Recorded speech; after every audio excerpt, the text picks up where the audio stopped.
مجھے شروع سے قانون سے دلچسپی تھی، تو میں نے اپنے ذاتی خواہش اور شوق سے میں نے لاء کیا۔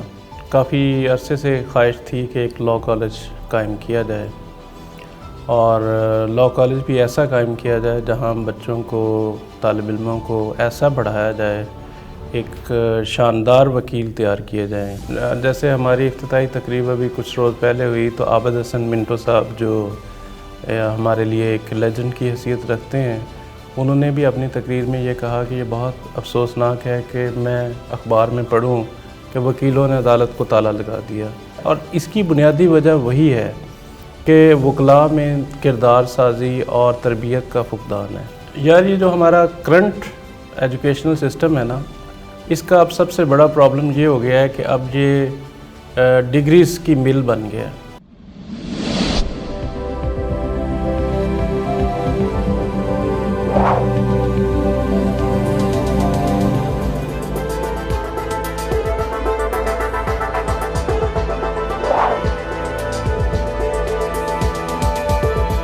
السلام علیکم ناظرین، سیریز آف پروفیشنل وزڈم کے ساتھ میں ہوں علی رحمان خالد۔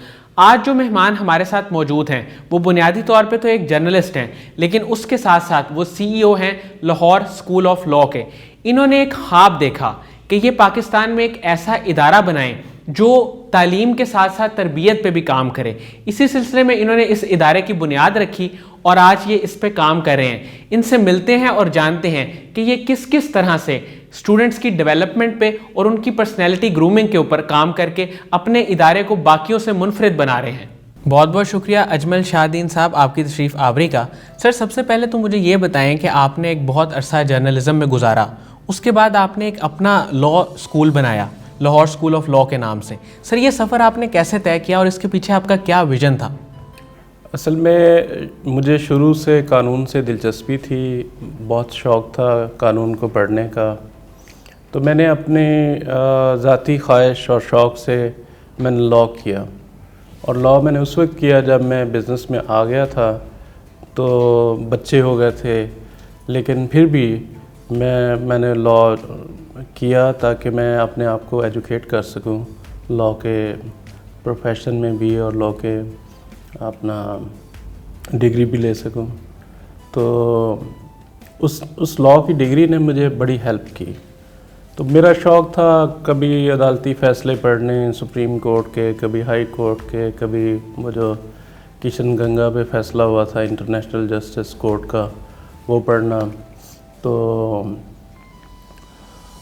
اسی شوق کی وجہ سے پھر میں نے کافی عرصے سے خواہش تھی کہ ایک لاء کالج قائم کیا جائے، اور لاء کالج بھی ایسا قائم کیا جائے جہاں بچوں کو، طالب علموں کو ایسا پڑھایا جائے، ایک شاندار وکیل تیار کیے جائیں۔ آپ کو معلوم ہے قائد اعظم محمد علی جناح جب وکیل بنے تو 2 سال ان کی جو پریکٹس تھی وہ نہیں چلی، تو لیکن انہوں نے حوصلہ نہیں ہارا، وہ اسی طرح خوش لباسی کے ساتھ اور اپنے پورے مینرز کے ساتھ وہ کورٹ میں آتے تھے، کچہری میں جاتے تھے۔ 2 سال انہیں لگے، اور ان کی اس لگن کو دیکھ کے پھر جب جوڈیشل مجسٹریٹ بننے کی انہیں آفر ہوئی، تو وہاں سے ان کی ایک کامیابیوں کے سفر کا آغاز ہوا۔ تو پیش نظر یہی تھا کہ ہمارے پاس سے جو وکیل بن کے نکلیں بچے، وہ اتنے ایجوکیٹڈ ہوں اور ان کی اتنی اچھی کردار سازی ہو چکی ہو کہ وہ ایک فائن وکیل بنے، نہ کہ یہ جو آج کل ہم دیکھتے ہیں جس کو اب وکیل گردی کا نام بھی دیا گیا ہے۔ سر، وکلا حضرات میں ایک عدم برداشت کا ایلیمنٹ بہت زیادہ دیکھا گیا ہے، آپ اس کو اپنے جو اسٹوڈنٹس آئیں گے آپ کے پاس ان میں کس طرح ایڈریس کرنے کی کوشش کریں گے؟ دیکھیں، یہ جو انفارچونیٹ ہے، جیسے ہماری افتتاحی تقریب ابھی کچھ روز پہلے ہوئی، تو عابد حسن منٹو صاحب جو ہمارے لیے ایک لیجنڈ کی حیثیت رکھتے ہیں، انہوں نے بھی اپنی تقریر میں یہ کہا کہ یہ بہت افسوسناک ہے کہ میں اخبار میں پڑھوں کہ وکیلوں نے عدالت کو تالا لگا دیا، یا کوئی تشدد کیا، یا اس طرح سے کچھ کیا۔ تو یہ بڑا افسوسناک ہے، اور اس کی بنیادی وجہ وہی ہے کہ وکلاء میں کردار سازی اور تربیت کا فقدان ہے۔ پڑھا تو دیا، ڈگری بھی مل گئی، لیکن جو ایڈوکیٹ کے طور پہ اس کی ڈسپلن اور اس کا جو ایتھیکل ہونی چاہیے تھی ٹریننگ وہ نہیں ہو سکی. تو ہم اس لاہور اسکول آف لاء میں بہت کوشش کر رہے ہیں کہ ان کی ایک پراپر ٹریننگ کی جائے, کردار سازی کی جائے, تاکہ وہ ایک دیکھیں جو وکیل ہوتا ہے وہ آفیسر آف دا کورٹ ہوتا ہے جی, تو وہ اس سرٹن لیول اور سرٹن سٹینڈرڈ کو مینٹین کرے اپنی پبلک لائف میں بھی. سر اگر وہ خود ہی لا توڑنے پہ تل جائے گا تو پھر تو معاشرہ جو ہے وہ انارکی کی طرف جائے گا نا. سر جو لوگ اپنی ڈگری کمپلیٹ کر چکے ہیں اور اب پریکٹسنگ لائر ہیں, ان کو آپ کیا نصیحت کریں گے؟ کیا وہ بھی آپ کے انسٹیٹیوٹ میں آ کے ٹریننگ لے سکتے ہیں؟ جی, ہم 1-2 کورسز ایسے سوچ رہے ہیں, جیسے فنشنگ کورس یا اس طرح سے جو ان کو وہ ان کے جو پہلے سے ٹیلنٹ ہے اس کو پالش کیا جائے, اور پھر ان کو جو پریکٹیکلی مشکلات سامنے آتی ہیں. وکیل صاحب کو ڈگری مل گئی, اب وہ عدالت جائیں گے, وہاں پہ ایک اور منظر ہے, بالکل ایسے, بالکل ایک یعنی ایئر کنڈیشنڈ آپ کالج سے نکلے, لیکن وہاں تو جناب اپنا کوئی حال ہی نہیں ہے اور کئی قسم کی مشکلات ہیں. تو وہاں پہ اپنا نام بنانا, اپنے آپ کو منوانا, اپنے صلاحیتوں کو منوانا, یہ ایک چیلنج ہوتا ہے اور بہت سارے لوگ اس چیلنج کو نہیں کر پاتے. تو ہم سوچ رہے ہیں کہ ایسا کورس کروائیں جس میں یہ ساری جو 2-4 سال کی اس کی تپسیا ہے وہ سمٹ آئے 6 ماہ میں. ٹھیک ہے, اور اس کو ہم اتنا ٹرین کر دیں ان چیلنجز سے نبٹنے کے لیے کہ وہ ایک بہترین وکیل بن کے ابھریں. اور آپ کو معلوم ہی ہے کہ ایکسیلنس کا تو راستہ کوئی نہیں روک سکتا. سر مجھے یہاں پہ یہ بتائیے گا کہ ہمارا جو کرنٹ ایجوکیشن سسٹم ہے اس کو آپ کس طرح سے دیکھتے ہیں کہ اس میں کیا کیا بہتری لائی جا سکتی؟ یار, یہ جو ہمارا کرنٹ ایجوکیشنل سسٹم ہے نا, اس کا اب سب سے بڑا پرابلم یہ ہو گیا ہے کہ اب یہ ڈگریز کی مل بن گیا ہے. ٹھیک ہے, آپ دیکھیں جگہ جگہ کالجز, انسٹیٹیوٹس اور یونیورسٹیاں کھل گئی ہیں اور وہ ڈگریاں جاری ہو رہی ہیں. اور اکثر اوقات میں تو چونکہ 1-2 کمپنیز ہیں میری, تو میں جب ایڈ دیتا ہوں اور انٹرویو میں لوگ آتے ہیں تو سی وی میں ان کا پڑھتا ہوں اور ان کا جب انٹرویو کرتا ہوں تو مجھے یوں لگتا ہے کہ یار یہ کیا پڑھ کے آئے ہیں. انہوں نے ماسٹرز کی ڈگری لی ہوئی ہے, میرے سامنے پڑھی ہوتی ہے وہ ڈگری, لیکن مجھے یقین نہیں آ رہا تھا کہ انہوں نے واقعی ماسٹرز کی ڈگری لی بھی ہے یا نہیں. تو یہ بہت بڑا مسئلہ ہو گیا ہے کہ اب لرننگ وہ نہیں رہی, کیونکہ ٹیچرز میں وہ ڈیڈیکیشن نہیں رہا. ٹھیک ہے, اور ٹیچرز جو ڈیڈیکیٹڈ ٹیچرز ہیں وہ کم ہیں. تو جب میں نے یہ لاہور اسکول آف لاء قائم کرنے کا سوچا تو میں نے سوچا کہ میں ڈیڈیکیٹڈ ٹیچرز ہی لے کے آؤں گا, وہ ٹیچر جن کی ہم کہانیاں سناتے ہیں. ہر جو طالب علم ہے اس کی آپ دیکھیں تو اس کو 1-2 استاد ایسے ضرور ہوتے ہیں جو اس کے ذہن پہ نقش کر جاتے ہیں. تو میری زندگی میں بھی 2-3 استاد ایسے تھے جنہوں نے نقش کیا.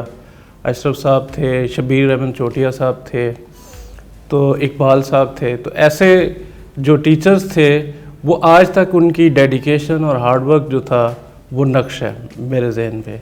تو میں نے یہ سوچا کہ میں اس کالج میں ایسے ٹیچرز کو لے کے آؤں گا جو پڑھانے میں خوشی محسوس کریں. ٹھیک ہے, جو لوگوں کو تربیت کریں, جن کا اتنا اچھا اپنا کردار ہو کہ اس سے بچے سیکھیں. تو ہمارے ہاں چونکہ مسئلہ یہ ہے کہ ہم سوچتے سارے ہی ہیں لیکن ہم کرتے کچھ نہیں ہیں.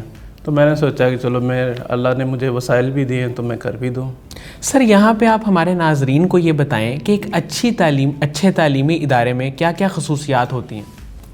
دیکھیں, ایک اچھا تعلیمی ادارہ جو ہے نا وہ کسی اچھی عمارت یا وہ کسی اچھے اس کا انفراسٹرکچر کا نام نہیں ہے. ٹھیک ہے, ایک اچھا تعلیمی ادارہ وہی ہے جس کی اپنی کچھ ویلیوز ہیں. کیا وہ پیسے کو پریفر کرتا ہے یا علم کو پریفر کرتا ہے؟ ٹھیک ہے, تو لاہور اسکول آف لاء میں سب سے پہلا اصول یہ ہے کہ ہم علم کو پریفر کریں گے, ہم پیسے کو پریفر نہیں کریں گے. اور دوسرا ہمارا یہ ہوگا کہ ہم ڈیڈیکیشن پیدا کریں گے. میں نے ابھی جو افتتاحی تقریب ہوئی اس میں بھی میں نے عرض کیا تھا, ہم نے کئی ایسے اسٹوڈنٹس کو داخلہ دینے سے انکار کیا جنہوں نے کہا کہ ہم بس داخلہ آپ ہمیں دے دیں, ہم امتحان دے دیں گے, ہم حاضر نہیں ہوں گے. تو ہم نے کہا کہ یہ پاسبل نہیں ہے, ہم نہیں آپ کو داخلہ دیں گے. تو وہ بڑے حیران ہوئے. انہوں نے کہا آپ کا تو نیا نیا کالج ہے, پہلا سال ہے, سیٹیں آپ کے پاس موجود ہیں, پیسے آپ کو آ رہے ہیں, تو آپ کیوں انکار کر رہے ہیں, آپ کیوں ٹھکرا رہے ہیں ایڈمیشن. تو میں نے کہا کہ اس سوچ کے تحت ہم نے کھولا نہیں ہے یہ. سر آپ اپنے تعلیمی ادارے میں اس کی کوالٹی کو کیسے ایشور کریں گے؟ سر ہم نے بہت ہی اعلیٰ جو پڑھانے والے لوگ ہیں ان کو انگیج کیا ہے. جسٹس ریٹائرڈ سید افضل حیدر صاحب بڑے مانے ہوئے اسکالر ہیں, انہوں نے 46 سے زیادہ کتابیں لکھی ہیں اور ویل رسپیکٹڈ ہیں اپنے لیگل پروفیشن میں بھی. اس وقت پاکستان میں آئی تھنک سینیورٹی کے اعتبار سے وہ دوسرے یا تیسرے نمبر پر ہیں. تو ان کو ہم نے پرنسپل کے طور پہ لائے ہیں. اسد جمال صاحب ہیں, ان کا ہیومن رائٹس کے لیے بہت کام ہے, مائنارٹیز کے لیے, ہیومن رائٹس کے لیے, اور جو ڈس ایڈوانٹیجڈ گروپس ہوتے ہیں ان کے لیے بہت کام ہے. تو وہ بھی لاہور کے ایک معروف وکیل ہیں, وہ ہمارے ڈین ہیں. تو یہ سب لوگ وہ ہیں جنہیں پڑھانے کا شوق ہے, جن میں ڈیڈیکیشن ہے کہ ہم نے کچھ آگے ٹرانسفارم کرنا ہے, بچے کو کچھ دینا ہے. سر کیا صرف اساتذہ ہی بچے کی تعلیم و تربیت میں رول پلے کرتے ہیں؟ کیا اس کے علاوہ کچھ اور بھی فیکٹرز ہوتے ہیں؟ سر دیکھیں, باقی سب کچھ ہوتا ہے, عمارت بھی ہوتی ہے, لیبس بھی ہوتی ہیں, آئی ٹی لیبس بھی ہوتی ہیں, ساری سہولیات ہوتی ہیں, لیکن ان دی اینڈ جو ہے وہ استاد ہی آپ کے لیے رول ماڈل ہوتا ہے. اور وہی اگر اس میں ایبلٹی ہے کہ وہ نقش کر سکے تو وہی نقش کرتا ہے. آپ دیکھیں جتنے بھی کامیاب لوگ ہیں وہ آپ کو بتائیں گے کہ ان کی زندگیوں میں ان کے اساتذہ کا کیا رول ہے. Sir Lahore school of law teachers کے علاوہ اور کس طرح سے مختلف ایک ویلیو ایڈ کر رہا ہے بچوں کی زندگی میں؟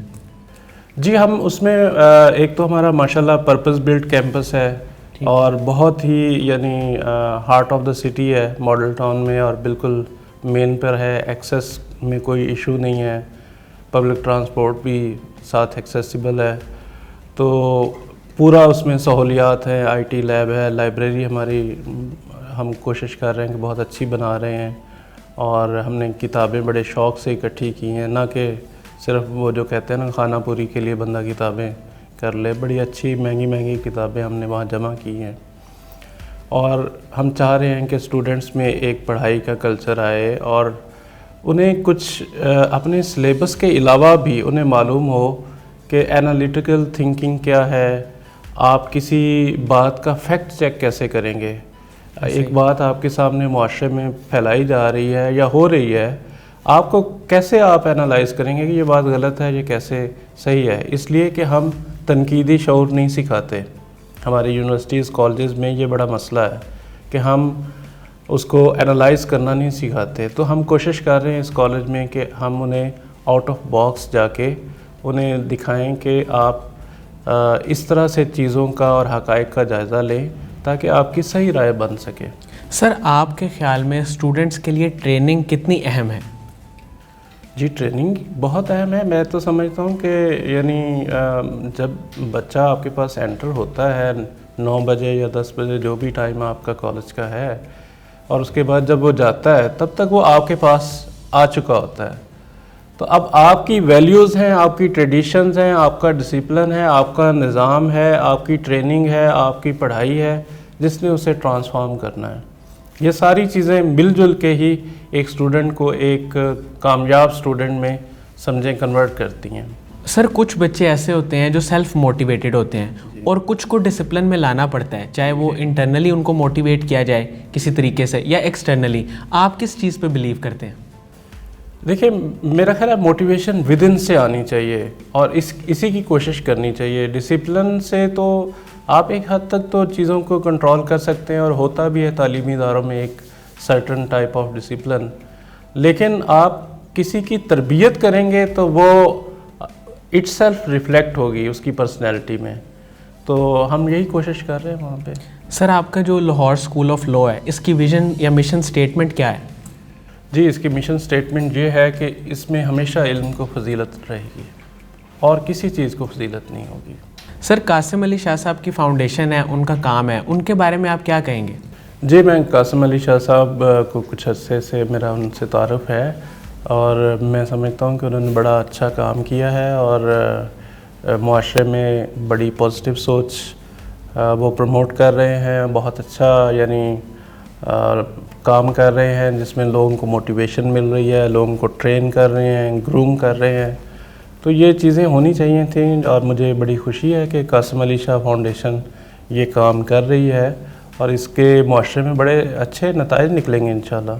بہت بہت شکریہ اجمل شاہ دین صاحب آپ کی تشریف آوری کا.